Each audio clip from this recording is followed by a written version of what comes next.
네, 오늘은 사무실에서 대표님들하고 주로 많이 했던 얘기에 대해서 말씀드려 볼게요. 지금 사실 부가세 신고 기간이긴 한데 저희는 좀 어느 정도 마무리가 되었기 때문에 대표님들하고 앞으로 하반기 때 매출에 대해서 얘기를 드리면서 이제 세금을 절세할 수 있는 이런 얘기를 오늘 주로 많이 나눴는데요. 5월에 종합소득세 신고한 지 얼마 안 됐죠. 그래서 종합소득세 신고할 때는 사실 정신이 없으니까 상세한 내역은 안내를 못 드리고 이런 게 빠져서 절세에 조금 영향을 줬다 이런 내역을 얘기를 드렸는데, 그 중에 우리가 잘 알고 대표적인 게 노란우산 공제랑 연금저축, 퇴직연금 이렇게 세 가지에 대해서 말씀을 드렸습니다. 물론 그것과 함께 또 중요한 연금보험에 대해서도 비교해서 제가 설명을 드렸어요. 일단 우리가 제일 잘 알고 있는 노란우산 공제 또는 소상공인 공제, 이 금액에 대해서 말씀드릴게요. 노란우산 공제는 소기업 소상공인을 위해서 만들어진 제도인데요. 월에 일정 금액을 불입하게 되면 그 금액이 나중에 종합소득세 신고할 때 부양가족 같이 내 소득 금액에서 과세표준 계산하기 전 단계에서 차감이 됩니다. 연금저축이나 퇴직연금 같이 세금을 계산하고 나서 밑단계인 세액공제로 빠지는 게 아니고요. 얘는 세율 곱하기 전 과세표준 계산하기 전 단계에서 빠지는 거라고 보시면 됩니다. 일단 소상공인 정의가 중요한데요. 소기업 소상공인은 매출액에 따라서 정해진다고 보시면 됩니다. 제조업 같은 경우에는 120억 이하이고, 또 출판 영상 정보 서비스업의 경우에는 50억 원 이하인 경우, 이런 경우가 소상공인에 해당되는 거죠.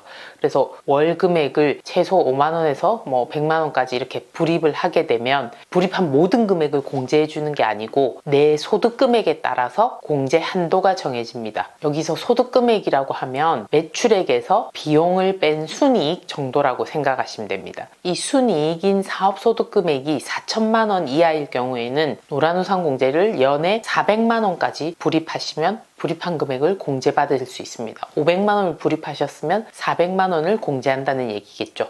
그리고 이 순이익인 사업소득 금액이 1억 이하인 경우, 그러니까 말씀드린 4천에서 1억 사이인 경우에는 300만 원이 연에 공제 한도가 되고요. 1억을 초과하는 경우에는 200만 원이 공제 한도가 됩니다. 이 노란우산 공제가 다른 상품에 비해서 제일 매력적인 이유는 우리가 사업을 하다가 사업에 문제가 생겨서 압류가 들어온다든지 이런 경우에는 내 예금이나 이런 데 다 압류가 들어오겠죠. 근데 이 노란우산 공제만큼은 비켜갈 수 있다는 얘기죠. 그런 급박한 상황에서도 이 정도 금액에 대해서는 보호를 해주겠다, 이런 차원이라고 생각하시면 됩니다. 그래서 소상공인 입장에서는 아주 매력적인 상품이죠. 거기다가 복리 상품으로 운영되고요. 가입하고 나서 2년까지는 사업자 상해보험에도 가입이 된다고 합니다. 그리고 무담보 무보증으로 저리 대출도 가능하다고 하니까 실제로 불입하다가 자금이 모자라는 경우에는 이 노란우산 공제 불이백을 상대로 대출을 내는 경우도 종종 봤습니다. 그래서 잘 활용하시면 좋으실 것 같아요. 그리고 또 중요한 점이, 이 노란우산 공제를 불입하다가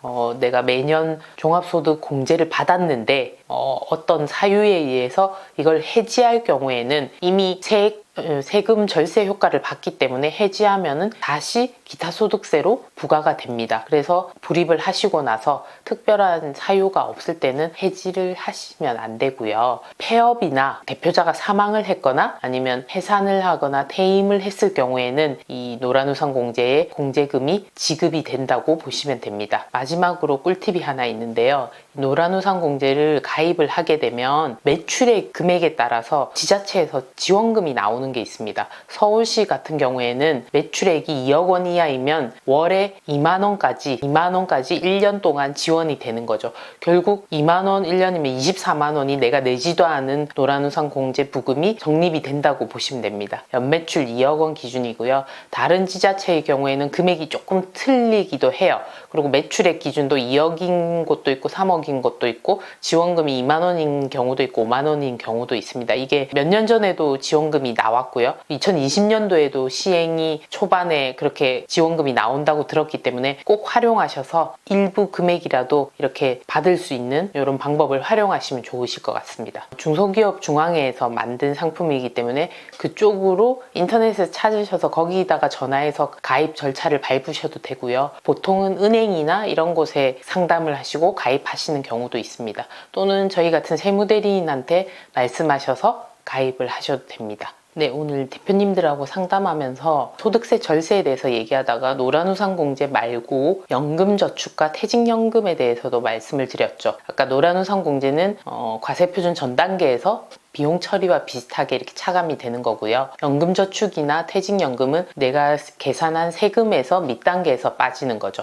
그래서 일단 연금저축 같은 경우에, 퇴직연금 같은 경우에는 내 소득 금액, 즉 순이익에 따라서 가입 한도가 정해져 있다고 보시면 됩니다. 금액을 크게 가입할 수는 있지만 가입한 금액 전체를 공제받을 수 없고요. 소득 금액에 따라서 나눠진다고 보시면 됩니다. 오늘 말씀드리고 싶은 거는 연금저축과 연금보험의 차이에 대해서 말씀드릴게요. 연금저축이나 퇴직연금은 소득세 때 절세 효과가 있다는 건 다들 잘 아실 거예요. 그래서 연금저축과 퇴직연금을 가입을 해서 소득세 때 절세 효과를 누리죠. 그러면 이 금액에 대해서는 나중에 55세 이후에 연금을 타갈 때 연금소득세를 내신다는 건 아시는 거죠? 네, 이걸 모르시는 분들도 가끔 있으신데 연금 같은 경우에는 연금을 타갈 때 연금소득세를 내게 되어 있습니다. 그러면 연금보험하고의 차이점은 뭐냐면 연금보험은 불입할 때는 세제 절세 효과가 없습니다. 연금을 불입할 때는 세금 절세 효과가 없고 나중에 연금을 받아갈 때, 나이 들어서 연금을 받아갈 때는 세금을 내지를 않죠. 그래서 우리가 일반적으로 알고 있는 절세 효과가 있는 은행에서 가입하는 이런 연금저축의 경우에는 처음에는 절세 효과를 보되 나중에 가져갈 때는 연금소득세를 내는 것이고, 연금보험, 보험회사에서 가입하는 연금보험의 경우에는 절세 효과는 없지만 나중에 보험을 타갈 때는 세금을 내지 않는다, 이렇게 생각하시면 됩니다. 그럼 연금보험을 타갈 때는 세금을 내지 않고 거기에서 이자 소득이 발생한 경우에도 비과세 혜택을 받을 수 있습니다. 연금저축을 부득이하게 중간에 해지하는 경우가 있습니다. 저도 최근에 연금저축을 일부 해지했는데요. 일단 절세 효과를 본 부분은 놔두고 절세 효과를 보지 않은, 즉 제가 한도보다 더 많이 불입한 금액은 해지를 했죠. 이렇게 되면 절세를 본 부분을 해지를 하지 않았기 때문에 세금이 부과되지 않습니다. 만약에 제가 해지할 때 절세 혜택을 본 부분까지 해지를 했다 이러면 그 부분에 대해서는 기타 소득세를 부과하고요. 절세 효과를 보지 않고 더 많이 불입한 금액에 대해서는 기타 소득세가 부과되지 않습니다. 연금보험의 경우에는, 중도 해지하는 경우에는 이자 소득에 대해서도 비과세가 됩니다. 가입은 아까 말씀드렸다시피 연금저축은 은행 또는 증권사에서 가입을 하시는 거고요. 연금보험은 보험회사에서 가입을 하는 거죠. 그래서 대표님하고 대화하는 중에 대표님이 그럼 연금저축이 좋나요? 연금보험이 좋나요? 하고 물어보시더라고요. 그럼 제가 대답을 이게 좋습니다, 저게 좋습니다 하진 않고요. 대표님 성향에 따라서 선택을 하라고 말씀을 드립니다. 당장 절세 효과를 중요하게 생각하시는 분은 당연히 연금저축이나 퇴직연금을 가입하시는 게 좋죠. 근데 지금 당장 그게 중요하지 않고 나중에 나이 들어서 연금을 받아갈 때 세금 내는 게 부담스럽다. 왜냐면 나이 들어서는 내가 세금 낼 여력이 안 되고 소득 재원도 없고 하니까 나는 연금에 대해서 세금을 내시고 싶지 않다. 이러면 후자인 연금보험을 가입하는 게 좋다고 권유를 해드립니다. 아까도 말씀드렸지만 연금저축의 경우에는 당장 절세 효과를 누리고 나중에 연금을 받아갈 때 연금소득세를 내기 때문에 그렇고요. 연금보험의 경우에는 절세 효과는 없지만 나중에 받아갈 때는 이렇게 세금도 안 내고 이자 소득에 대한 비과세 혜택도 누릴 수 있는 거죠.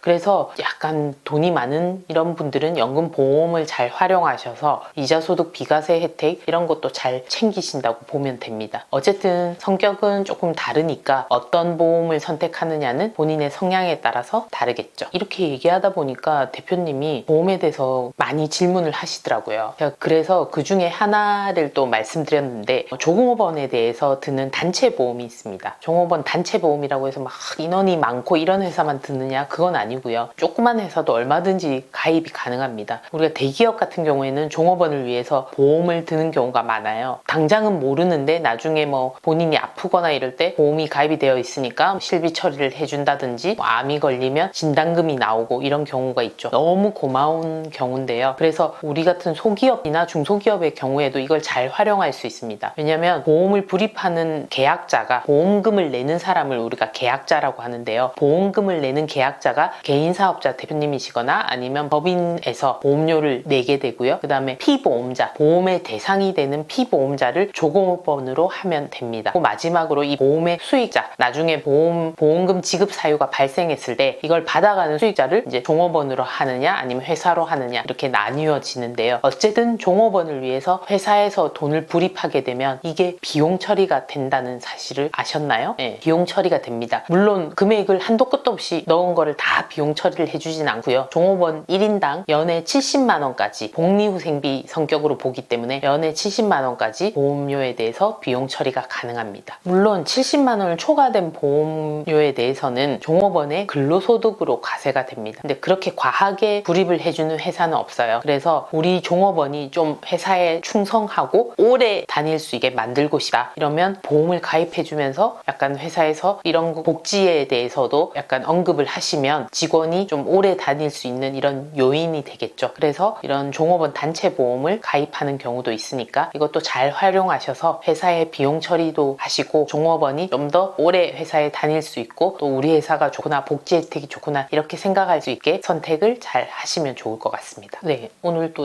대표님하고 상담하다가 연금저축과 연금보험에 대해서 비교를 하다 보니까 연금보험에 대해서 얘기가 많이 나왔고요. 이 보험을 가지고 우리가 상속세 보험에 대해서 궁금한 점을 많이 물어보셨어요. 그래서 제가 말씀드린 것 중에 대표님이 그런 경우도 가능하군요 하고 말씀하신 것 중에 하나를 말씀드릴게요. 우리가 종신보험 하면은 뭐 개인이 가입하는 건가? 이렇게 생각을 하세요. 근데 종신보험이 법인에서도 가입이 가능해요. 법인에서 가입이 가능해서 보험을 가입하면 그 보험의 성격에 따라서 물론 100% 비용 처리되는 것도 있지만 일부분은 일단 보험회사에 내는 사업비에 대해서 비용 처리되는 이런 보험도 있습니다. 그래서 법인에서 계약자가 법인이면서 피보험자가 임원인 경우, 그다음에 수익자가 법인인 경우 이렇게 되면은 얼마든지 회사에 비용 처리가 가능한데 이게 100% 비용 처리가 되는 보험 상품이 있고요. 아니고 사업비 같은 일부 금액에 대해서 비용 처리가 되는 이런 상품도 있습니다. 이런 경우에는 회사의 100% 비용 처리의 메리트를 느끼고 이제 가입하시는 경우도 있는데요. 개인의 경우에는 상속세 재원을 마련하기 위해서 가입하는 경우도 많습니다. 우리가 사실 상속세 하면 뭐 안 와닿는 분들도 많으실 텐데요. 내가 나이가 들면서 뭐 부모님이 물려줄 재산이 있다. 이런 경우에는 상속세 걱정도 하셔야 됩니다. 상속세는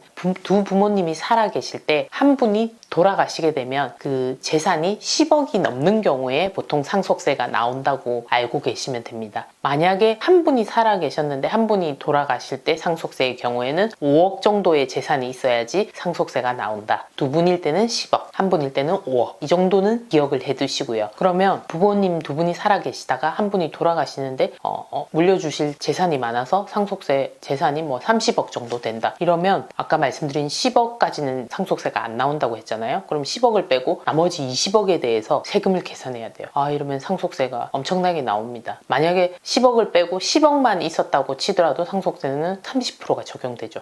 그래서 세금이 너무 많이 나오기 때문에 또 이 세금을 당장 내야 되는데 부동산으로 물려받아서 현금이 없다. 이러면 낭패죠. 물론 뭐 물납제도라는 게 있긴 하지만 일단은 상속세 재원을 마련해야 되는데 이럴 때 보험을 잘 활용하시면 됩니다. 종신보험을 가입하셔서 이 불이백에 대해서 일단 종신보험을 가입하실 수가 있습니다. 이렇게 종신보험을 계약자는 자녀인 내가 되고요. 그러니까 결국은 보험료를 내가 불입하겠죠. 피보험자는 부모님이 되는 거죠. 이렇게 되는 경우에 종신보험을 활용하시면 자녀가 당연히 보험료를 불입할 여력이 있어야 되겠죠. 이게 또 안 되는 경우에는 증여세 문제가 생기기 때문에 일단 불입할 여력이 있는 자녀가 보험료를 불입하고 불입하다가 중간에 부모님이 사망하게 되면 사망보험금이 계약자, 이 수익자한테 들어오겠죠. 그러면 이 사망보험금을 가지고 상속세를 내게 되는 겁니다. 아주 심플한 방법인데요. 이게 가능해요? 하고 물으시더라고요. 국세청 절세 가이드에 보면은 상속세 재원 마련을 위해서 금융상품을 활용하라고 나옵니다. 이게 바로 종신보험을 활용하라는 뜻이죠. 일반 사람들은 이 부분에 대해서 잘 모르고 있거나 관심이 덜 하겠지만 우리가 재산이 많은 부자들, 특히 강남에 돈 많으신 분들, 이런 분들은 당연히 종신보험을 이용해서 상속세 재원을 마련하고 있습니다. 극단적인 경우에는 예전에 돈 많은 의사분이 자녀분이 미리 상속세 재원을 마련하기 위해서 종신보험을 가입할 수 있게 그 자녀가 보험료를 낼 수 있는 여력을 만들기 위해서 조그만 월세가 나오는 건물을 증여를 했어요. 당연히 증여세를 냈겠죠. 그럼 자녀는 그 월세 나오는 거 가지고 월에 보험료를 불입합니다. 피보험자는 당연히 아버지가 되겠죠. 그러면 이걸 불입하고 있다가 아버지가 오래 있다가 돌아가신 것도 아니고 한 1년 이 정도 내다가 돌아가셨어요. 그래서 사망보험금이 몇십억 나온 거죠. 그걸 가지고 아버님의 물려주신 상속 재산에 대해서 상속세를 깔끔하게 냈다고 합니다. 얼마나 좋아요. 몇 달 보험료를 내고 1년을 내든 몇 년을 내든 내고 더 큰 금액인 사망보험금을 가지고 상속세를 납부를 했다는 거죠. 이게 어떻게 보면 레버리지 효과라고도 볼 수 있는데요. 이런 금융상품을 활용해서 상속세 재원을 마련하는 이런 좋은 방법이 있으니까 잘 활용을 하시면 됩니다. 그럼 오늘은 보험 상품과 절세하는 방법에 대해서 말씀을 드렸습니다. 구독, 좋아요, 알림 설정 해주시면 제가 영상을 찍는데 큰 힘이 됩니다.